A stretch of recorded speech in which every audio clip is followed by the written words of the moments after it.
Good morning, everyone. We continue today on some of the aspects for machine learning tools. So this is still an overview. And I would like to present an interesting slides here that I wanted to share it with you here. The slides basically tackles some of the aspects of machine learning in general. And it summarizes what we are going to see during this course. Please feel free to, if you have some questions during the lecture, please feel free to ask them to me or let me know through the text. I try to focus mostly on the slides, but mostly I will also look at some of your text message if possible. So this particular slide is a very interesting one. It shows the major aspects of machine learning. So we have the machine learning here as the roots of all machine learning tools. We have ensemble methods, we have classical learning tools, we have reinforcement learning tools, and we have neural networks and deep learning tools. Sometimes you find the neural networks and deep learning as part of the classical learning, but I like this particular representation here. We are going to see in the next few slides some other type of classification of machine learning tool systems. Here, what we are going to see here for the classical learning is mostly supervised and unsupervised, two major components that we are going to see during this set of lectures. And under supervised, as I mentioned to you last time, when we have a continuous output, we are talking about regression. When we have a discrete output or category output, then we have classification. And you see around each one of these type of approaches, or techniques, we have linear regression, polynomial regression, ridge lasso regression. We'll speak about them a little bit later on. For the classification, we have decision trees, logic regression, SVM, naive-based approaches, and K nearest neighborhood system. For the unsupervised, when we don't have labels for the system, we are talking about clustering, and there are a number of clustering techniques here. Not all of them are mentioned here, and one of the ones that we are going to tackle during this course is a coherent self-organizing map, which is already not mentioned in these set of techniques. But mean shift, fuzzy C-means, K-means, DB-scan, agglomerative type of techniques, all of them have been utilized when the data is not labeled. And then we have dimension reduction. Dimension reduction, I'm going to include it as part of the choice of the features for an input to a neural network engine. So these are the classical learning approaches. Not all of them are mentioned here, but these are the most used, among all the technique. So for the dimension reduction, we have linear discriminant analysis, we have principal component analysis, we have LSA, we have SVD. All of them are techniques that people are using them. I will mention about PCA and LDA later on during the lectures. We are not going to tackle reinforcement learning. I think those of you who have taken 457C have an excellent idea possibly on reinforcement learning with the Professor Mark Crowley last summer. For those who haven't taken it, I will mention it very briefly in the description of the particular approaches. Ensemble methods, also boosting, stacking, bagging, also we are not going to tackle them because these are part of machine learning and we are not going to explore all the approaches in this particular, in this course. And then we find neural networks. Neural networks, which I'm going to start tackling in details after this set of slides. This particular set of slides, I already have posted on Learn some of the introductory material on neural networks, and I have also posted some material related to my textbook describing the fundamentals of a neural network. So there we are going to describe about the overall neural network representation, perceptron, which are the earliest set of a neural network, perceptron, and then we speak about the complex structure of perceptron and the structure that is known as multi-layer perceptron system. And then we talk a little bit about autoencoder, but especially we are going to talk about convolutional neural network in this course. I will also mention autoencoders in the later parts when we are going to tackle deep learning. Convolutional neural network, as you can see here, is going to be the main parts of our description for the neural network because of the huge amount of libraries existing out there, publicly available libraries, and because there have been a lot of development into this type of neural networks. I'm not going to speak about recurrent neural networks and generative adversarial network. I usually tackle these components in deep learning systems in a graduate course. But I will mention what we mean by recurrent neural network and generative adversarial networks when we are tackling deep learning systems. So this is the overview of machine learning. So if we look at it from this particular perspective, from three major type of components in the form of supervised, unsupervised, and reinforcements. This is another categorization of machine learning systems that we can find often in various textbooks, in various manuscripts. So machine learning is divided into three major trees: supervised, unsupervised, and reinforcement. So when we speak of supervised, it means that it is task-driven. This is especially when we are having a system with labeled data. What we mean by labeled data, you have the inputs and you know what the output of the system is going to be. The unsupervised is what we call it data-driven. So the system clusters itself according to certain logarithmic algorithmic structure. And reinforcement, which is environment-driven. So these type of three major components of machine learning system.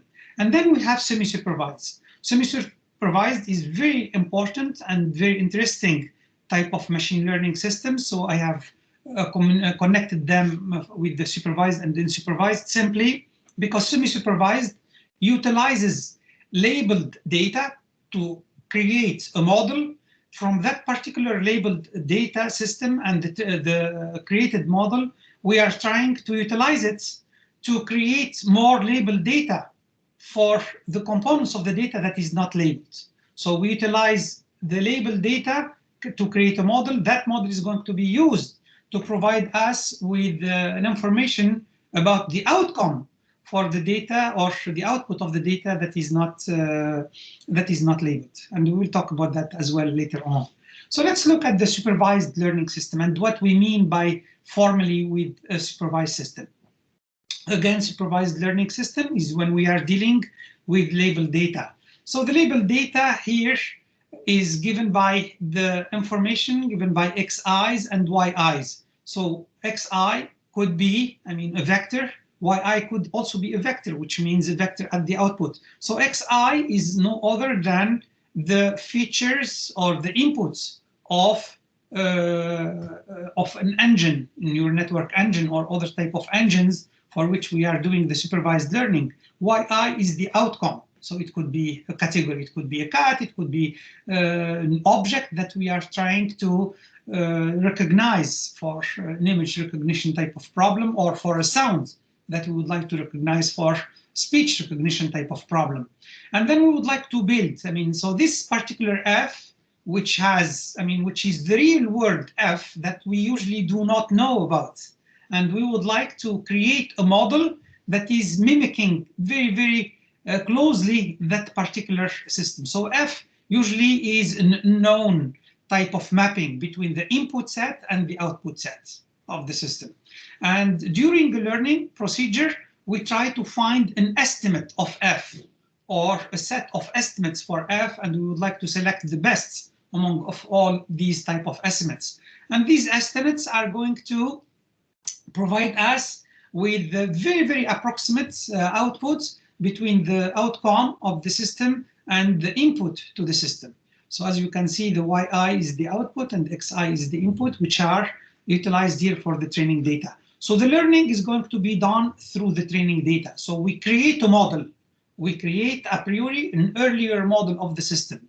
And then we try to get some new data and try to see and to validate the strength of our model. And we try through this particular stage to improve on the estimates of the F. how to do that. I mean, we are going to see several types of approaches on how to improve it so that the error between the estimated value and the outcome of the system are extremely close to each other. And this is known as the prediction type of stage for the system. So we have the learning using training data, and then we have the prediction with which we are trying to select the best possible model F once we create new data or some other data that the system hasn't seen during the training type of data. This is what we call the test data or the validation data. We are going to come and to look at all these connotation later on when we are creating our engine. But I just wanted to give you a mathematical framework here for the representation of what we mean by training, what we mean by testing, what we mean by learning, what we mean by prediction. So these are the overview schematics of what we mean by supervised learning. Supervised learning architecture, general architecture, and this architecture, this is a copy from my textbook here. We have an input signal.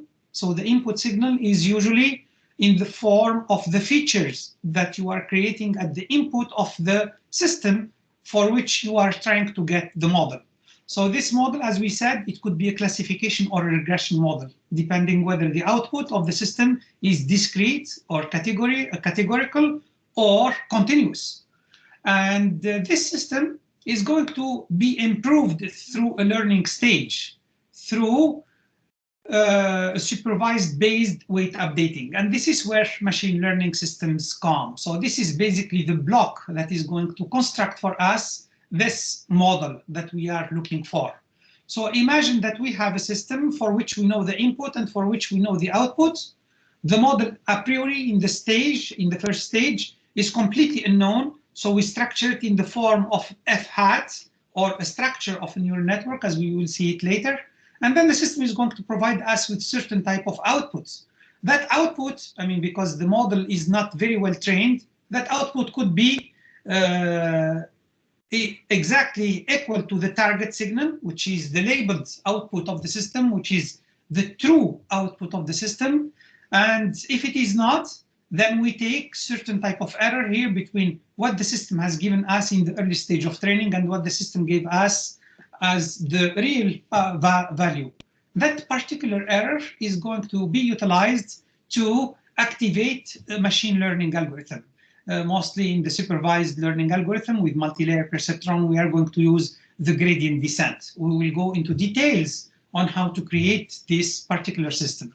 And the system keeps using this feedback. So the feedback is an error until this error is minimized to the maximum. So there is an objective function here that tells us to minimize as much as possible the error between the output of the model and the target signal. Once this error is below a certain type of threshold, then we said that the system has been trained. And then we test the system. If the test of the system provides us with an excellent value of the cumulative error, then we said that we have finalized the model, and the model could be utilized now for further usage later on. Supervised learning, so there are, I mean, as I mentioned, the classification aspect, how to create a boundary to separate between two classes in this particular case, and how this boundary improves, I mean, in terms of the classification between class A, which is the red one, and class B. As you notice that the system is not always perfect because the class B, which is the red one, may not have, I mean, perfect type of is not separated in a perfect type of boundary. And this we will see it later why it is the case, especially when we have large amount of data. This is mostly due to noises, mostly due to the training capabilities of the system, and a lot of aspects get into action when we are developing this particular type of boundaries. So here we have only two classes, but in general we could have multi-classes, n classes that are separated by different boundaries. Of course, the boundaries could be in 2-dimension or it could be in multi-dimension. So here the features input of the system is expressed into 2-dimension, but the features could also be expressed in n-dimension, in 3-dimension, or in multi-dimensional type of representation. The regression also is another aspect of supervised learning. So we would like to build the best possible type of curve here the red curve that is going to separate between not the red curve, actually it's the green curve here. So this is the early stage of the training of the system. So the red curve is the one that has provided us with the early type of training data for the system. And as you go here, when we provide more data for the system, you can see that the red curve and the green curve ultimately converge to each other as we improve the number of data with which the system has been trained. And we are going to see how we are going to create the best possible green curve that is descriptive of as many of these type of data as possible. We are going to talk about performance metrics here, mean square error mostly, and how to minimize that objective function. So here the objective for both supervised learning is to do well on test data that is completely unseen during the learning. That's the ultimate goal. It's not to train the best possible model, or during the training process the error is the minimum, but we would like to do very well in the form of the test data system. The system has never seen that particular data in the past, and still we would like the system to represent well, or to separate in the form of the boundary, or to describe the continuous type of representation for the data. Again, for regression, we can utilize also not only two-dimension, but it could be a regression in a hyperplane, in a multi-dimensional representation. So some of the approaches that related to supervised learning are the LDA, are the KNN, neural network, support vector machine. I'll summarize them in 1 or 2 slides later. Let's look at the supervised learning model example. So this is also, I took this picture from the internet because it's very, very descriptive. So there are 2 stages. So there is the stage of utilizing labeled training data. So this is the first stage, creating the machine learning process system, developing a model. And then we have what is known as the testing stage, where we have data that the system has never seen before, and we would like to see during the recall process, or what we call also testing process, how the system is recognizing them. So it recognizes the dog well, it recognizes the cat well, it recognizes the cat well, but it's not able to recognize this cat well. So what we do, either we provide additional data at the start of the early stage, so we improve the training of the system, and by providing feedback to the system is able to tell us that your cats have not been trained very well. So please provide more labeled data on cats that may have the color of black. So we go back to the system and we do again the machine learning process, and then we create another model, and hopefully for the next recall process, the system is able to categorize all the cats very well. So this is a categorization type of system, and this is classification system. Okay, so these are the main algorithms that we know of. It's not, I mean, it's only a very small summary of applications, I mean, and algorithms here, but there are many other algorithms in the supervised form. But I just given you the overview of what we mean by supervised. Mostly are labeled data, for which we know the output, and we know the outputs. We trained the system about them, and then we tested it to make sure that the system provides us with best possible type of outcome. So there are several algorithms. Some of them are the decision trees, some of them are the naive-based classifications, ordinary least square regression for continuous type of systems, support vector machine for discrete systems, and the support vector regression machines for continuous systems, and of course the artificial neural networks, which we are going to tackle during this course. So we are going to see artificial neural networks and support vector machine. Why? Because both of them are very powerful type of approaches. Artificial neural network, because it gives us an introduction to multi-layer perceptron system, and it gives us an opening to the area of deep learning, which is where most of the explosive growth in machine learning has been witnessed over the past several years. And support vector machine, because of its very, very good type of outcome of the system. It has been utilized since the late 80s, 90s, and still it is in large mode of usage. We are going to speak about the main differences between support vector machines as algorithms and artificial neural network later on. Let me go quite quickly here on unsupervised learning systems. So for the unsupervised learning systems, you have, of course, the input signal and the output signal. But note here that we don't have a target signal, the target signal, which is the real type of signal. Why? Because the data in this particular case is not labeled data. So the data here is based on a certain type of information that is only related to the features of that particular input. So as an example, we provide several types of pictures. These type of pictures include possibly cats. Some other pictures are going to include dogs. So at the end of the output of the system should be able to cluster two categories, dogs and cats. Okay, so that is going to be the output of the system. So rather than it's going to give you a particular type of category, whether this is a dog or whether this is, a cat specifically, the system is going to provide us with two major classes instead of several type of categories. So the classes are going to be either one or two, and these are going to be clusters, as we are going to see in the next image. And of course, in order for us to develop this particular model, we need certain type of information from, especially that information is going to be from the input signal. How close the various type of objects that we have trained the system with to in the form of their input type of signal in terms of their features. So we are going to utilize one of the most used clustering algorithm later on in the course, namely the Kohonen self-organizing map. And this is the unsupervised based weight updating system that is going to structure this particular model according to some information it gathers from the input signal.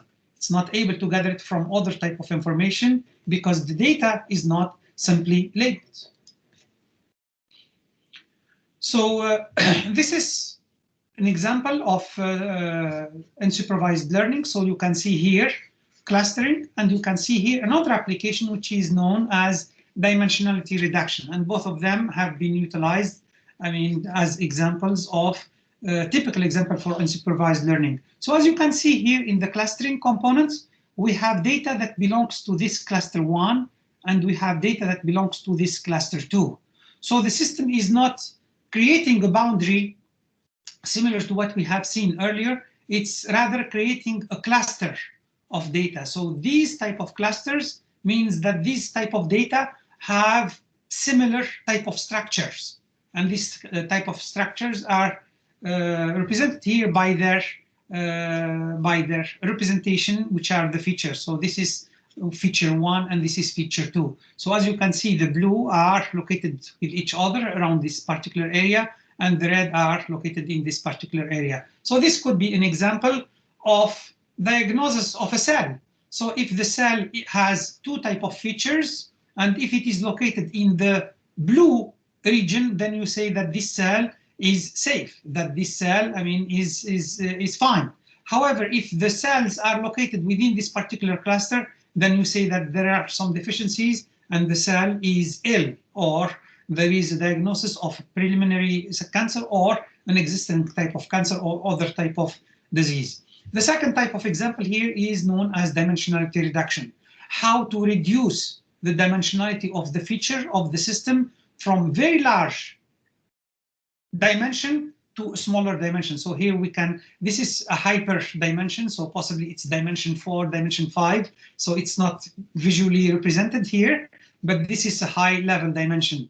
And then we go to a third 3-dimensional representation here, and then we go to a 2-dimensional representation of the system. Going from a system of 4-dimension to a system of 2-dimension is also utilizing unsupervised learning. And this is part of principal component analysis. I will talk about it later on, or other type of approaches for dimensionality reduction. This is a very mature area of research, and lots of research work is still going on to make sure that when you are doing the dimensionality reduction, most of the features, most of the information, most of the knowledge that is located within this high-level dimension is included in the lower dimensional type of values for the system, and you only utilize the most relevant one that provide you with the best possible type of representation of the knowledge. So, so we can utilize them to extract select features, and some of the well-known, the one that I have mentioned to you, Cohen self-organizing map, K-means, DB scan, PCA, among other type of approaches that we will talk about them later on. An example of unsupervised learning models. So here you have customer purchase data, and then we try to find the pattern. So this is like a pattern extraction, knowledge extraction from these particular type of patterns. As you can see here, we have people in the color of orange, people in the color of yellow and green, type of patterns. So these means that this is a representation of the features, and the system should be able to extract these type of patterns, recognize them as separate type of entities, because each colored type of individual here has a certain type of characteristics. It could be the height of that person, it could be the color of the hair of that person, it could be the gender. So the system is able to recognize this type of patterns here, as you can see, in the form of digital clusters. So cluster 1, cluster 2, and cluster 3. So we go from particular population here to another set of population. So here, very large number of elements, into various contained within various type of data sets, to only 3 type of data sets that are filtered, if you would like to call them. We are going to use this wording later on when we are going to tackle deep learning type of systems. So these are the customer groups, if you would like to call them, so here in this particular system. And then from this particular model, we have, we are trying to improve this particular model. So through the training process, we built a model. And then what we are going to do now, we are trying to use the model for new customer purchase data. So here we are presented with people that we haven't seen in the past, and then we would like to put them as belonging to clusters that have been already defined. So if that person with similar feature inputs is located in the green cluster, then this is a correct type of classification or clustering. If the orange person, with characteristics from this purchase data is located in the customer group of the orange one, then this is the correct type of categorization. So this is how we create the unsupervised learning. So basically, the main difference between supervised and unsupervised, for the supervised system, we have labeled data. We have structures of the data, of the inputs, and we are expecting outputs for the system. For the unsupervised learning, you have a whole set of data. That data doesn't have a label. Each element of that data doesn't have, an output label. And through a mechanism that we are going to see, we are able to categorize all these elements of the inputs into clusters of objects. So we are going to see that this is cluster belongs to the cats, this is the cluster belonging to the elephants, or this is the cluster belonging to the dogs. And we don't call them dogs, we don't call them cats or elephants or cows, because we did not call them in the early stage because we don't have labels for them. However, all dogs have similar inputs. All cats have similar inputs. All cows have similar inputs. So we categorize them as category 1 for dogs. We don't call it dogs, but the system is, putting all of them in the same baskets. We have elephants, we have cows, we have cats in the same basket. So that's the major difference between unsupervised and supervised. And both of them are utilized heavily in the literature. So this is another example to differentiate between the supervised learning and unsupervised learning. So as you can see here, so this is a duck, this is a duck, and this is not a duck. So this is a rabbit, this is a rabbit. This is, what is called here. So this is not a duck. So this is, I mean, another elements. I mean, with the spines. I forgot the name for that particular element. And then you have the supervised learning. And then you have what is known as the predictive model. So now we are going to have a predictive model. We inject something that the system hasn't seen before, but as you can see, it looks like a duck. And then the system should tell us that this is indeed a duck. So here, all of them have labels: duck, duck, non-duck, not duck. And the supervised learning, as I just explained, the system is going to characterize these type of systems into clusters. So it doesn't call them ducks, it doesn't call them rabbits or any other animals, but it's going to cluster them as one particular category, as we can see here. This is another type of category. This is another type of category, or these two could be under one single category. So this one category, this is a category of no ducks, for instance, if you would like to call them. But in this particular case, all of them are structured in this way. As you can see, this duck, after we created the model, is going to belong to this particular cluster. So that's the notion of supervised versus unsupervised. So one of them, we call it classification. The other is called clustering. I would like you to remember these two connotations. Classification algorithm for labeled data. Labeled. So remember, this is a label, this is a label, this is a label, not a duck, not duck, or we can give it another name. This is the system here is able to provide us with the outcome. And this is the duck trained from the labeled data with which we have created this predictive model. Okay. So let's look at some introduction to some unsupervised learning algorithm. We are going to return back to this particular picture. This is a very important picture, and it uses mostly unsupervised learning. So this particular picture, I mean, I would like you to remember for now, there are several layers for this picture. So we have the input layers that comes before the layer 1, and that input layer is going to filter out certain characteristics of the system. And then layer 2 is going to amalgamate and utilizing another filter to create other type of structures for the system before combining these type of objects and create another layer. And this layer is going to represent the face of a person.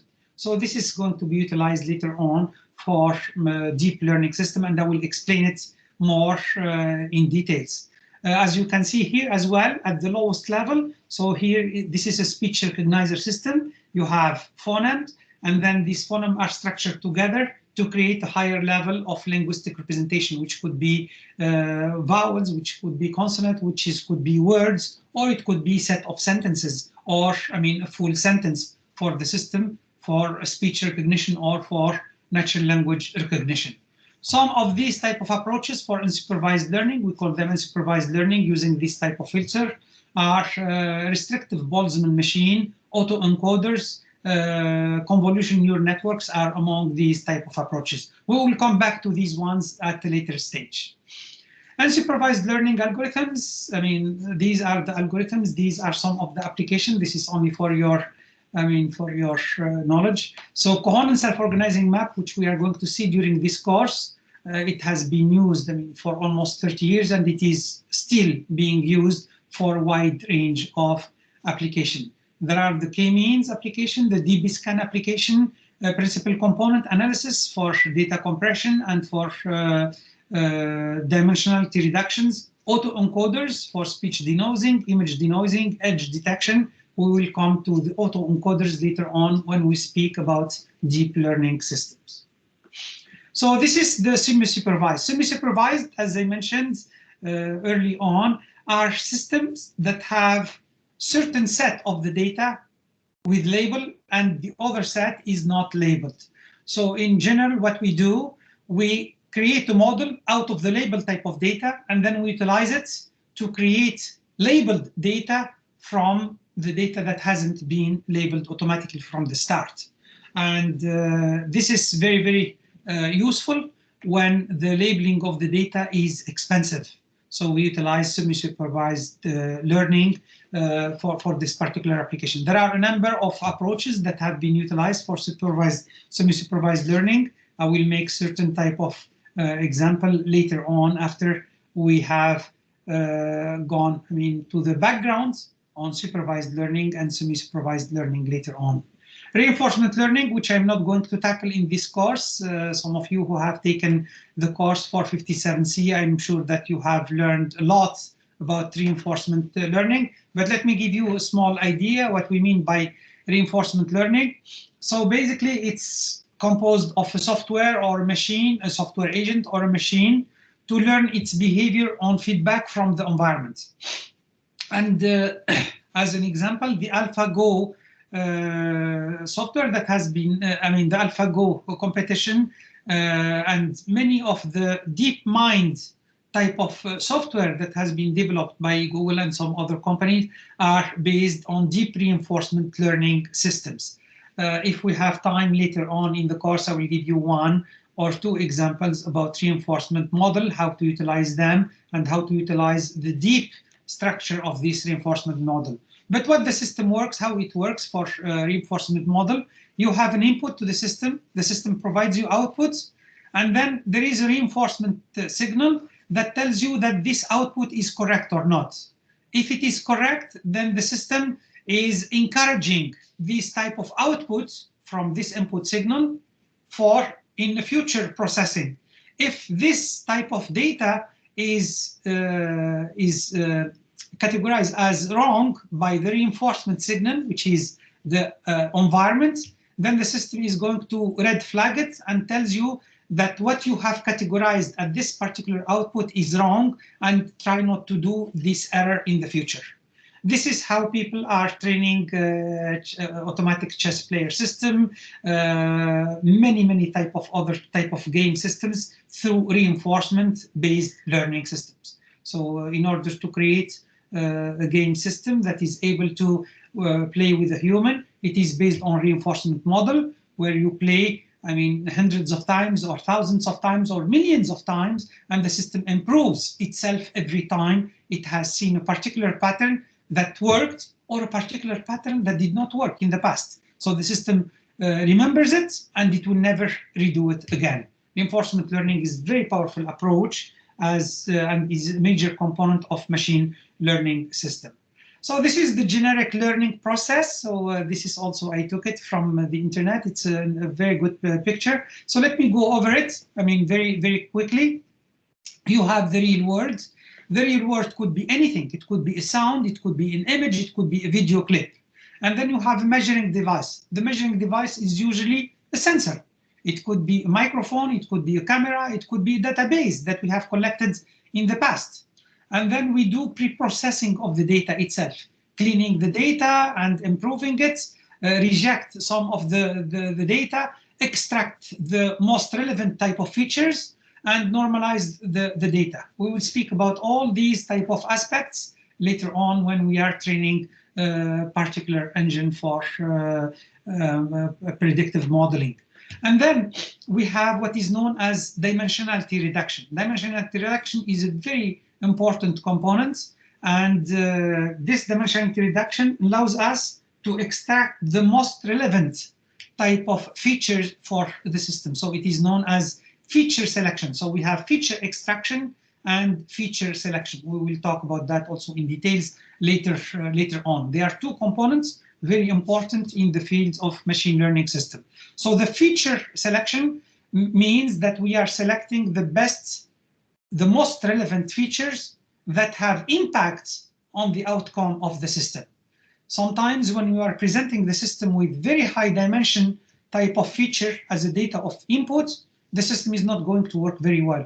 The system is going to provide you with the poor type of outcome for the system. So we would like to get the best possible type of features that are providing us with the most relevant type of outcome for the system without overburdening the model.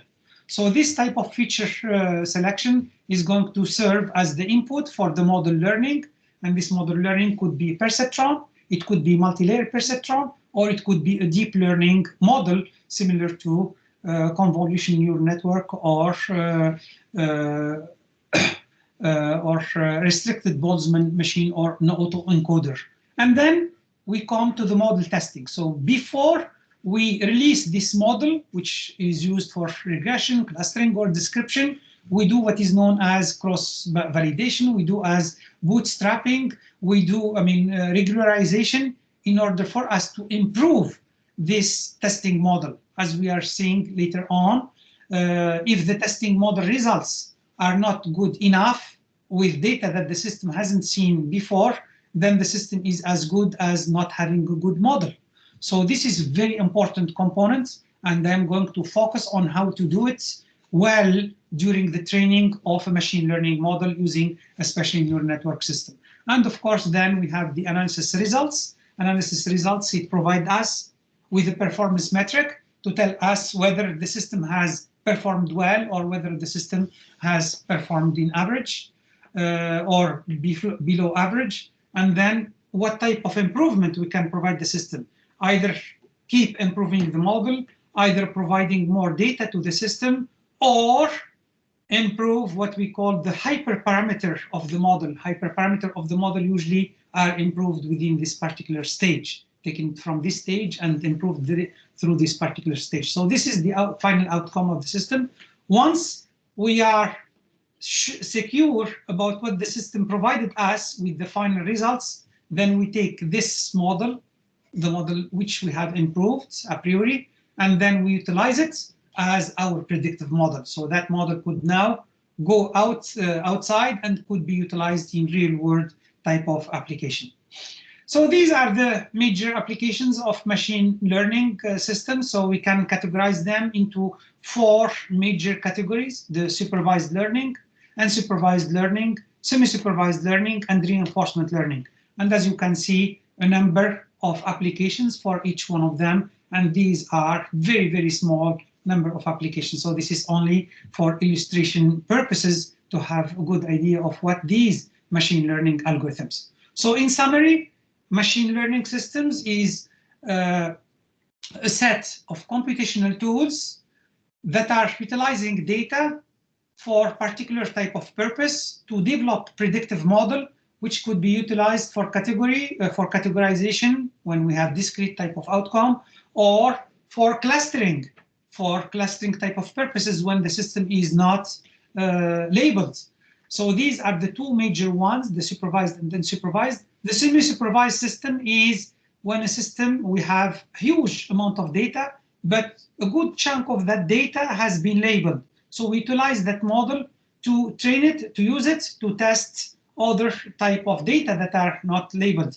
And once this has been done, then we go back and we say that the data now belong to the supervised learning algorithm because it's no longer labeled. So these type of 3, cooperate with each other, especially in supervised, and semi-supervised learning. And then we have the reinforcement learning systems, as I explained to you, when especially it is used in social robotic systems, in manufacturing robotic systems as well, for playing games, for self-driving cars. So basically the system goes through a whole set of environments and it learns from that environments through penalization or through reward. And every time we reward the system strengthens itself, it reinforces itself. That's why we call it reinforcement learning. And it's not going to be part of this course, but it's an excellent area of machine learning. And since it has been seen mostly in 457C, I'm not repeating it in this course. But for those of you who haven't seen 457C, please let me know or email me, and I will be happy to share with you 1 or 2 documents for you to have a good look at reinforcement learning systems. Major application of machine learning. Machine learning, as you know, has been applied and being applied to almost every type of area in the society.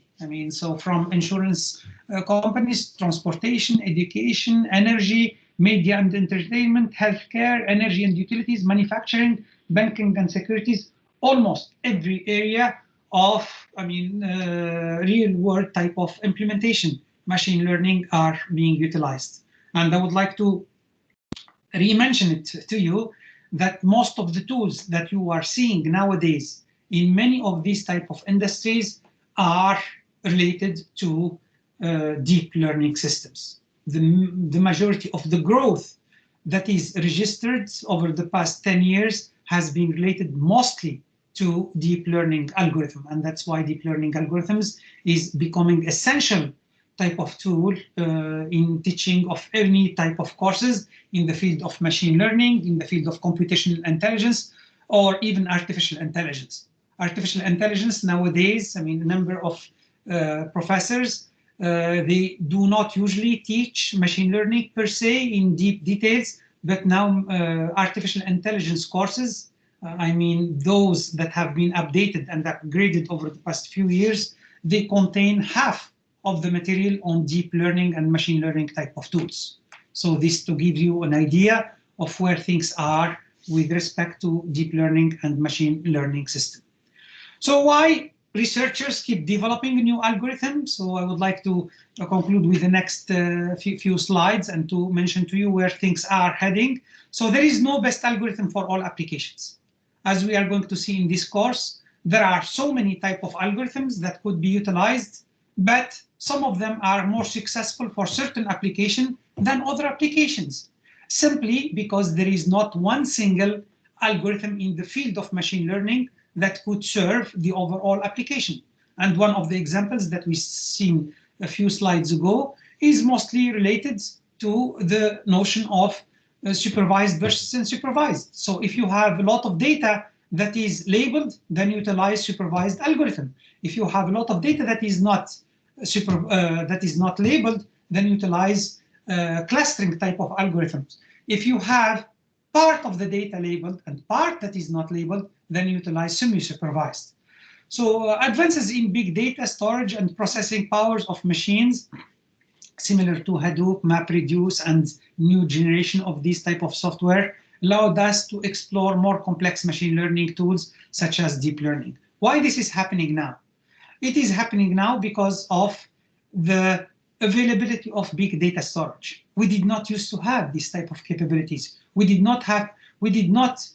were not able in the past to implement very complex machine learning algorithm with a lot amount of data on small computers or small computation type of resources. I remember this very, very vividly when I was teaching courses in the area of machine learning in the mid-90s, late 90s. We did not, I mean, we have only access to, even with the most powerful type of computers that we have available at universities, these type of algorithms, the complex ones or deep learning algorithms at the time were not simple to implement. We did not also have access to a lot of labeled data in any type of range of application.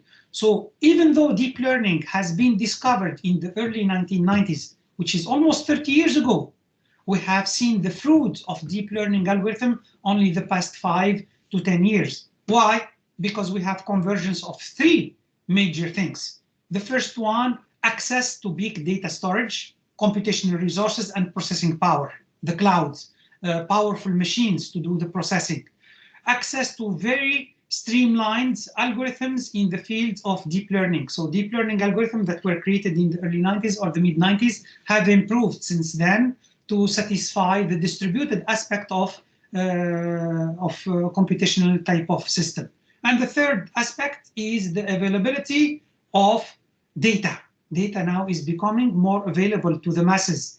A lot of companies are providing their data in this particular type of applications. So the data, the big data storage, cloud systems, and the improvement of the algorithm has been a perfect storm that has been utilized since 2010, 2011, and it has been exposed to the world. And now we are we are seeing the benefits of deep learning systems. So some of the history and state-of-the-art connectionist modeling. So it starts, in 1943 with the McCullough-Pitt model, then the Rosenblatt model in the 50s, 1958, and then there was decline of the area of connectionist model because of the restriction of the Rosenblatt model. It's not able to do very good type of classification systems. And Minsky from MIT, has published with Papert from Michigan a book named Perceptron at the time, which showed, the main deficiencies of perceptron that was created by Rosenblatt. So here in this particular area, people said that the area of connectionist modeling, is going to die out, and it hasn't occurred. And we see now the benefit of machine learning and the benefit of deep learning, what has happened. So I'm going to showcase in the next part of the lecture the main aspects of the perceptron and how it was used to build the next layer, which is the multi-layer perceptron system, which is a whole set of perceptron connected with each other. And then we will talk about one of the most important algorithm in the area of connectionist modeling, known as backpropagation algorithm, which was discovered in 1986, 85, 86. And then other directions in the field of machine learning, especially with the decline of connectionist modeling, support vector machine for classification purposes. Bayesian networks have seen also good growth in the 1990s. And then revival started for the deep learning systems by Hinton, who, by the way, has been also one of the people who have created the backpropagation algorithm in 1986. And Professor Hinton, as some of you may know, is professor at University of Toronto. He's an emeritus professor, and he has been also made a good contribution to Google. So deep learning have come into play, and with the number of researchers who have started to implement it. So the revival have started in 2006 with the implementation of restricted Boltzmann machine in the deep learning systems. And at the same time, other researchers have started reviving the notion of the convolution neural network at the time because of the availability of more data. And as you can see, so this is from 2006 to 2010, and then starts of success of application. Speech at IBM, Toronto, 2011, Microsoft, DAL, 2012, Vision at Google, Stanford, 2012. So all of these have been algorithms that are based on deep learning system, namely restricted Boltzmann machine, autoencoders, convolution neural networks, and people have started applying them. So some other names, to remember here is the LeCun, who has also contributed greatly to the area of convolution neural network. Hinton has contributed mostly to restricted Boltzmann machine, but LeCun has contributed quite substantially to the field of convolution neural network. Again, I remind you, convolution neural network have seen the day in the early 90s. So it was LeCun in the States and Schmidhuber in Germany and in Switzerland, who have been the pioneers in these particular fields. So 2012, 2011 has seen the start of the explosion growth of applications in the area of speech, in the area of vision, and in the area of natural language understanding. And since then, this area hasn't stopped from evolving and progressing.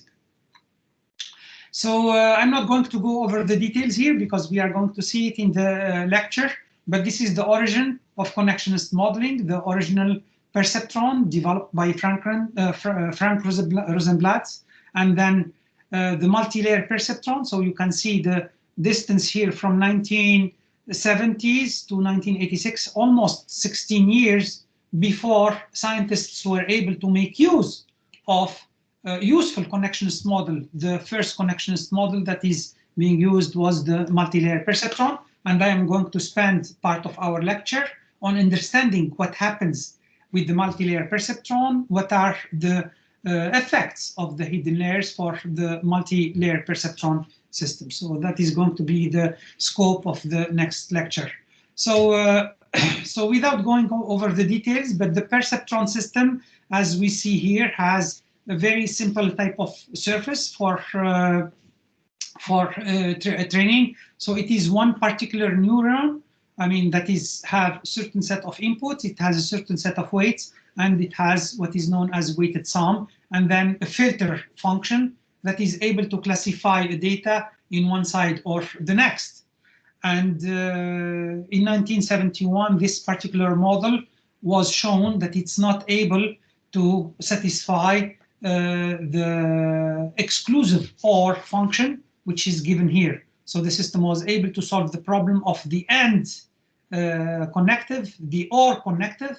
I mean, you can see these dark, somber dark data and these, I mean, less darker type of data. And here, so you have a boundary that is created by the perceptron. As you can see, it's a linear one, yes or no. And the same thing, yes or no. And then the exclusive OR type of classification system, the Rosenblatt perceptron was not able to classify it. As you can see, there is no boundary that is able to separate between this type of data and this type of data. So this is question mark here. And we have to wait 16 years to come up with a system that is able to do what is known as non-linearly separable data. So data that can only be categorized using non-linear type of data, type of boundary. And the non-linear type of boundary is not part of this structure. So that's one major deficiency of the perceptron. We have to wait 1986, as I mentioned to you, for this particular structure to come to play and to provide us with these particular nonlinear boundaries that are created by this particular structure of first layer, second layer, and nth layer. And as you can see, where the error surface in the perceptron was very, very well structured, is a quadratic type of error. You can see here the complexity of the error that is creating this nonlinear type of boundary behavior.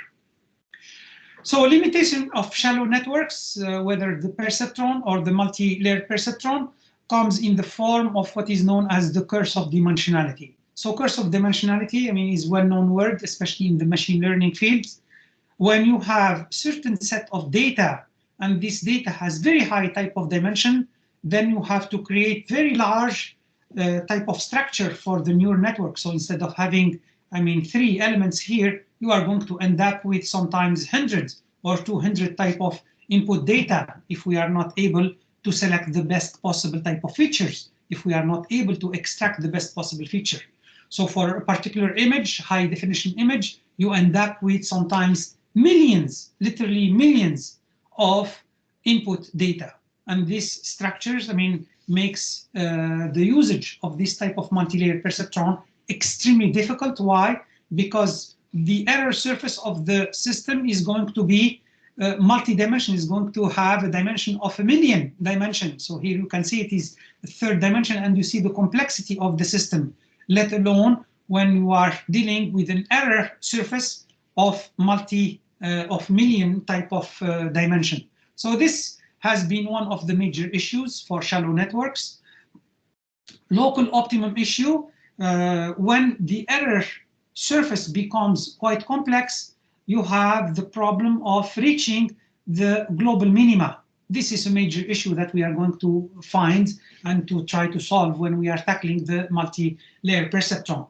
For those of you who have taken 457A, and I'm not expecting you to have taken that course, I'm sure that you have seen the genetic algorithms and you have seen simulated annealing, which help usually to find the close area of these type of global minima. So we are not going to go there in terms of the details, but I will mention it to you when we get to the multi-layer perceptron and why we have this particular local optimum issue. Backpropagation becomes ineffective due to vanishing gradients. For this particular type of structures, where we have 1 layer, 2nd layer, 3rd layer, then what we utilize to train this particular system is known as the backpropagation algorithm. And the backpropagation algorithm departs from a particular error between the output layer and the target layer, and then it starts propagating backward. That's why you call it backward propagation. And the backward propagation takes a particular entity. That entity is extremely small when we have several layers of propagation. And minimizing an extremely small value using the gradient descent is a very difficult type of task. So all of these type of issues for the shallow networks made it necessary to utilize the known deep architecture with big data, something that we are going to see when we are going to tackle the big data analysis for this particular system. So this is what I wanted to share with you today this is a completion of what I wanted to share with you in the form of machine learning. Of course, machine learning is a huge area with so many approaches, as I mentioned to you today, but we are going to focus on the most used one and the ones that are going to lead us to deep learning systems, namely connectionist modeling. And that's why is the interest on the connectionist modeling that I'm going to start in a few moments as a component of the neural network systems that are going to lead us to the deep architecture and to the various type of algorithms for the deep architecture. So some of you, I saw one note here from one of your students, one of your colleagues. He mentioned that we haven't seen ECE457C. So I'm not expecting you to have taken 457C or 457A. So these are courses complementing this course. It's good to have them, but they are not needed for this particular course. So 457C tackles, as I mentioned a few moments ago, tackles reinforcement learning. Reinforcement learning is very powerful machine learning, but because we don't have a lot of time in this course, I'm not able to share it with you or share the algorithm with you. As I mentioned, for those of you who are interested in it, please email me and I should provide you with very simplistic type of learning to have a good idea and access to good computational algorithms for the machine learning utilizing reinforcement learning. So my main focus in this course is going to be supervised learning, unsupervised learning, and semi-supervised learning. And we are going to see that these are going to propagate from the very simple perceptron model to the multi-layer perceptron model to the deep learning model in order for you to have the best possible type of view of what is being used nowadays in the field of machine learning, especially in the deep learning type of systems. So I'm able to take some questions before I go to the next set of slides. I still have a few more moments, for this lecture. So I'll give you the opportunity to ask any question if you have one. Again, similar to what I have been responding to the students. So whenever you have some questions, individual questions, please send them to me, and I will be happy to respond to you on these questions. So let me post now the next set of slides, which is posted on Learn, which is neurocomputing, which I'm going to introduce to you the structure of neural network and machine learning applied to neural network systems.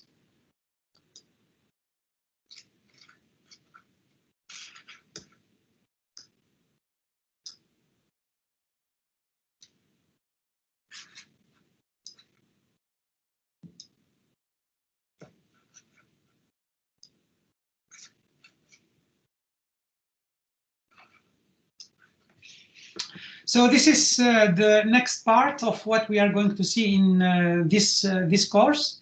So this is neurocomputing, introduction and computing. So I have posted this set of lectures, and I have posted also some material from my textbook, which you can look at it, and you can look at the origin of neurocomputing, since the 40s until now. So this is very briefly the major, what we are going to see. Briefly, I would call it briefly because my main purpose is to give you a good idea of what is being used in the field of neural network and the main components and why these components have been created in the first place. And I will talk about fundamentals of neurocomputing. It's very, very important to speak about these particular aspects in order for us to describe well the notion of deep learning with the various type of algorithm that we are going to use later on.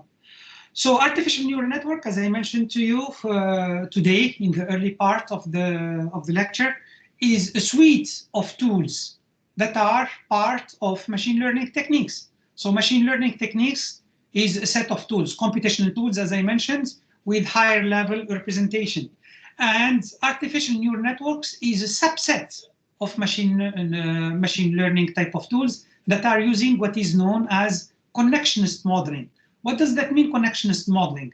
So connectionist modeling is, I mean, might be a big word, but it's simply a computational tools that is using parallel and distributed computational elements that are cooperating with each other to deliver a decision-making process, or to deliver a particular signal, or deliver a particular word for in the area of natural language understanding. So we have a structure that is composed of computational type of elements cooperating with each other.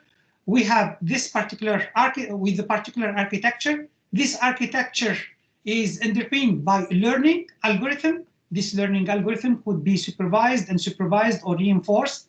And then we have the elements of these distributed computational elements, which we call them activation function. So that's what we call artificial neural network, or simply a connectionist type of model. So this is an image from my textbook here. I took it, and where we have what we call the network input. So we don't say the machine learning input. So now we know that ANN, artificial neural network, is one component of machine learning. So that's, I mean, what we have introduced during today's lecture. So the network input here, and we have the input layer for these systems. So the input layer is no other than the attributes of the input. So these type of attributes for each one particular set of data with which you are training your system. This data has a set of features, set of attributes.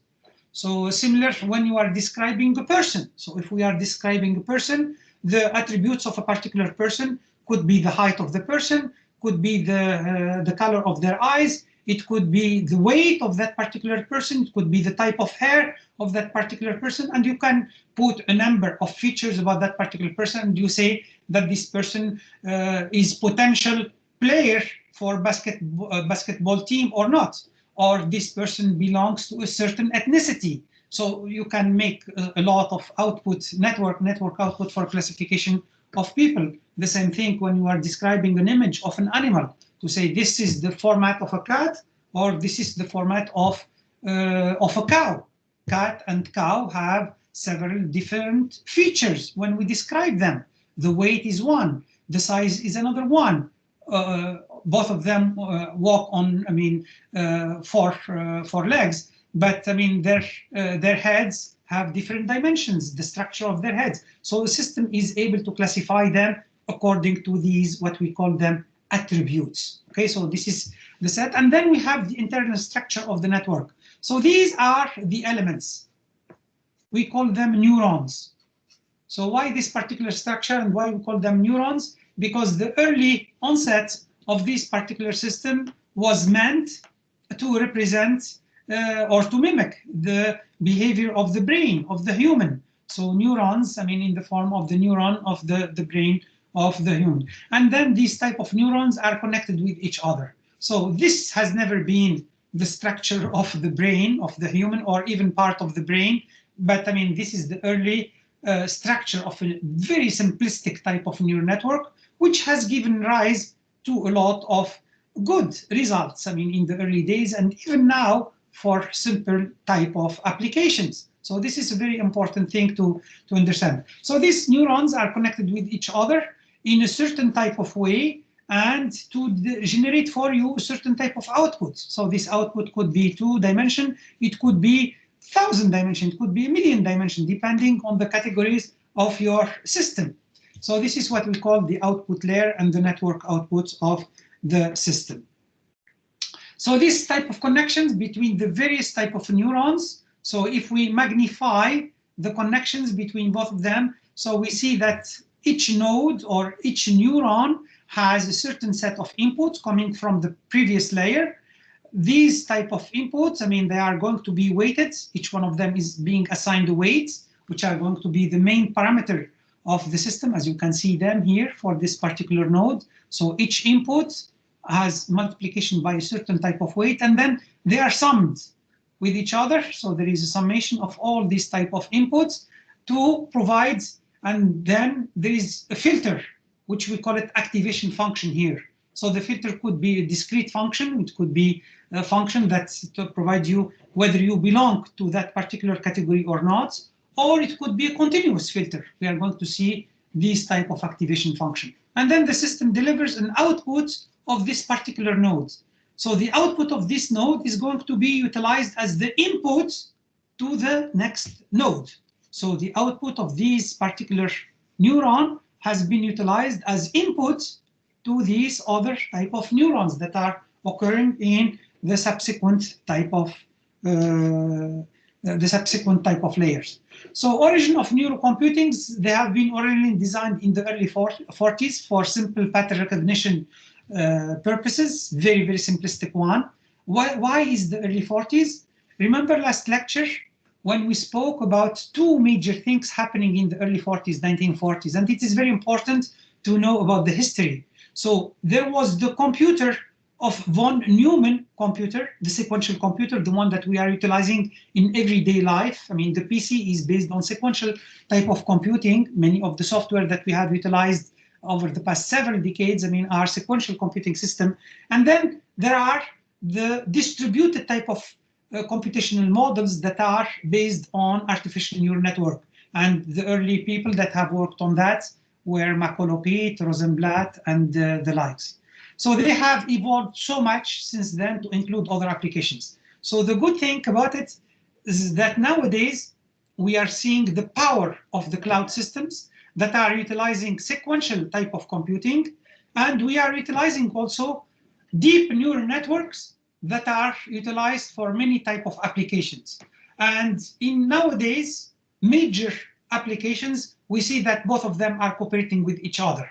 Nowadays, you cannot speak about deep learning application without speaking about cloud systems or without speaking of GPU type of models. GPU models and cloud systems are still using a number of characteristics and the number of features of the sequential type of computers. So, of course, artificial neural networks are now used in almost every discipline of science and technology.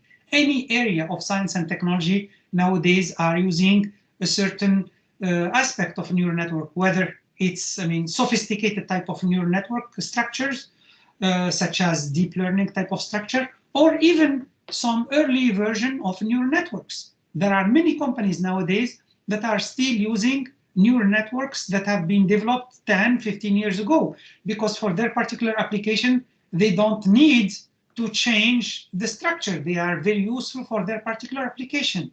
And if they are useful for that particular application, you don't need to not utilize them. You don't need to replace them.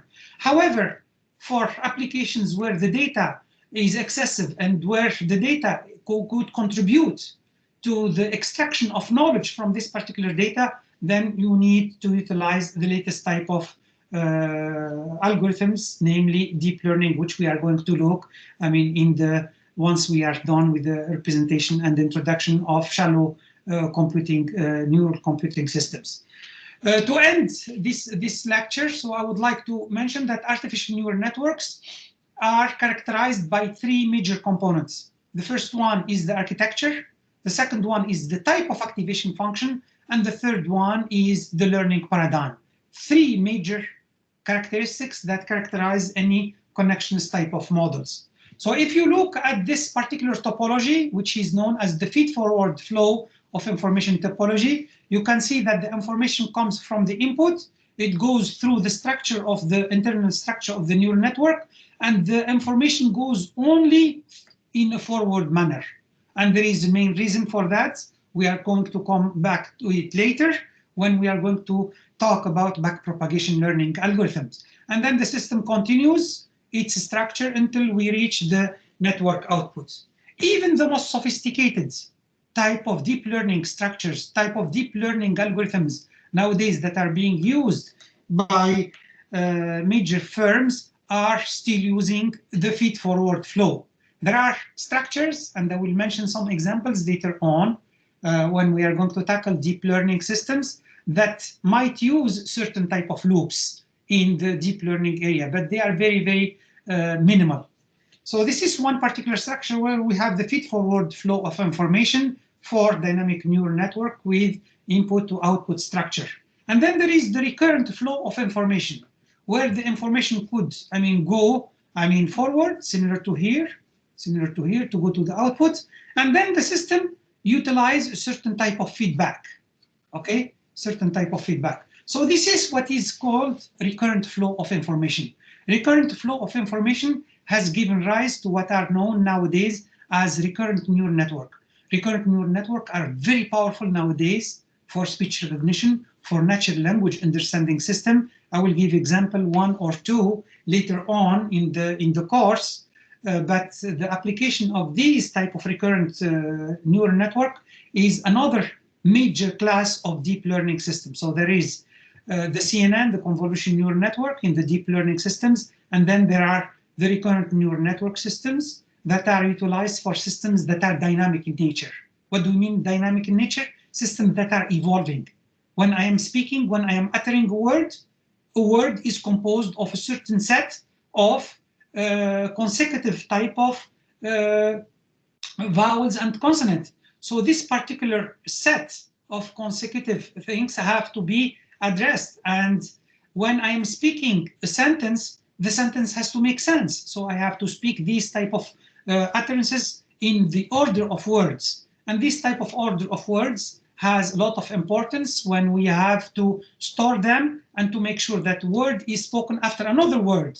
And this type of recurrent information is very useful in the area of speech recognition or natural language understanding. So this is very important, recurrent flow of information. So I will give an example or 2 later on, but mostly in this course, we are going to talk about feed-forward type of information systems. Binary activation function. So let me end with this particular slide. So the binary activation function are very important function.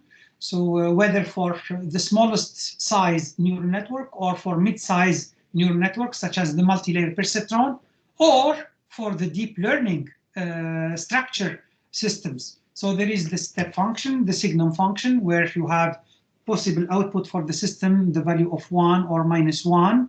And then you have continuous differentiable type of functions, mostly used in a multi-layer perceptron system. And we will see why we are using these type of functions. What do they provide us? So they are no other than filters that are differentiable.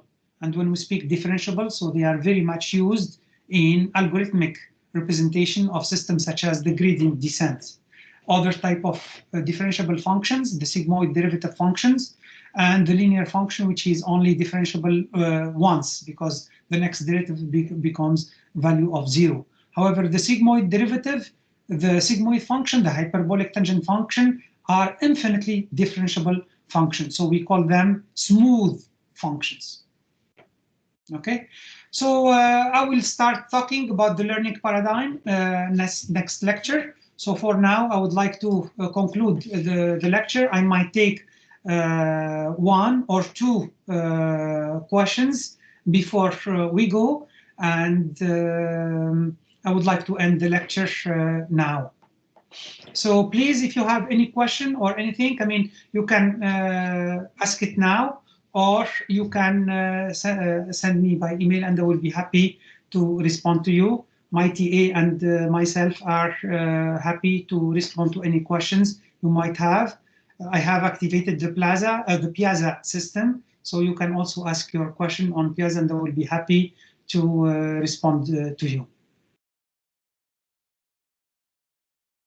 Okay, so I will make sure that all the slides that we have seen today are on Learn system. I thought that I have posted on Learn this set of slides, but I will try to make sure, because I received one comment from one of the students saying that is this on Learn. So yes, I have posted it on Learn, and you should be able to find it under Introduction to Connectionist Modeling.